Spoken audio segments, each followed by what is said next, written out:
The goddess they made out to look terrifying is actually a symbol of liberation. Let's talk about Kali.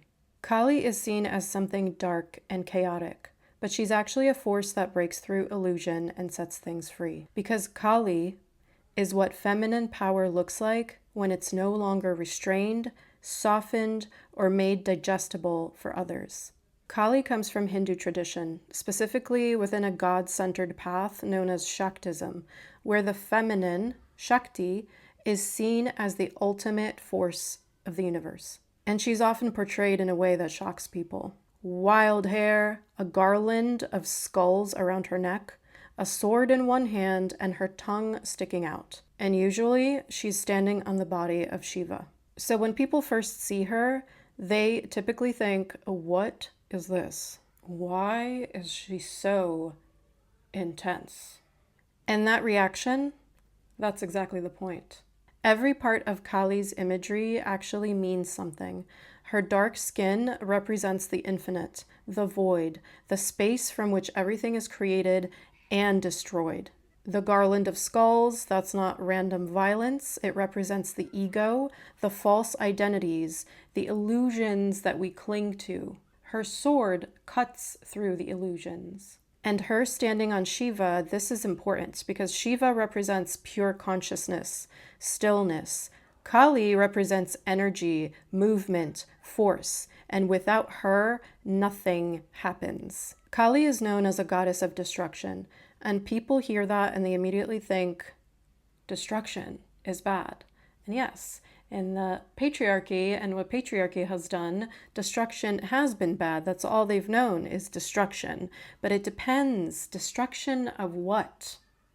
Because in order to create a matriarchy, we need to smash the patriarchy. We need to destroy the patriarchy. And you see, sometimes destruction is necessary to destroy the toxic, to destroy the dysfunctional, to destroy what is ill, to build greater things. If there is a malignant tumor that is just causing havoc, you cannot proceed in ultimate optimal wellness until you destroy that malignant tumor.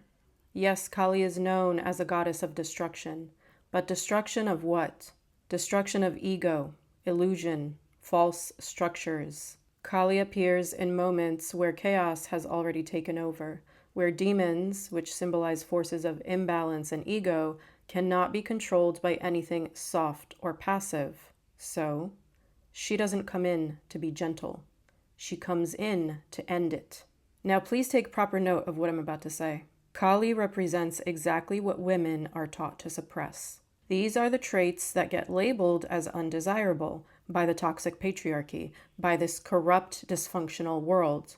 All the traits that women are conditioned to tone down, to soften, or to hide altogether, because they're powerful. These traits would be intimidating to an opponent. Not that we see them as an opponent, they've positioned themselves as an opponent.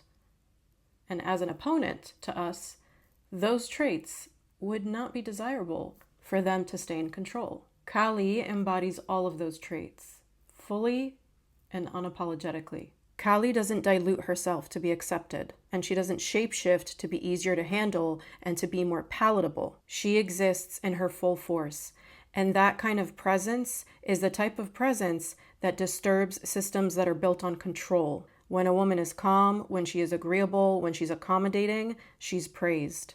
When she starts setting boundaries, she's difficult. When she speaks up, she's aggressive. And when she fully steps into her power, that's when the discomfort really shows up full blown. And that's Kali.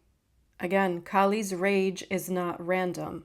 It's not reckless. It's purposeful. It's the kind of force that shows up when something must end. Kali's rage leads to destruction as a part of creation, as a part of creating something better. And you cannot build something new while keeping and clinging onto what needs to fall apart. You can't keep that as part of the picture and build something entirely new. It needs to be destroyed. And that's what Kali does. Kali doesn't destroy just to destroy, recklessly, violently, for no reason, as the toxic patriarchy has been operating. That's not how Kali operates. Kali destroys so something new, something better can be built. Kali destroys for the sake of truth. There's also a moment in her mythology where, after going into a destructive frenzy in battle, she steps on Shiva, and suddenly she becomes aware. And in many interpretations, that's why her tongue is out. Due to the realization, the awareness, even in her most intense form, there is consciousness and there is depth. She is not chaos just for the sake of pure, reckless chaos and destruction. She is chaos with awareness. She is chaos with purpose. She is pure power with consciousness. When you look at Kali, you are looking at a reflection of what feminine power looks like when it is no longer suppressed and when it stops asking, is this okay? Am I too much? Should I tone this down? You are looking at what feminine power looks like when it says, this is what needs to be done, and it will be done.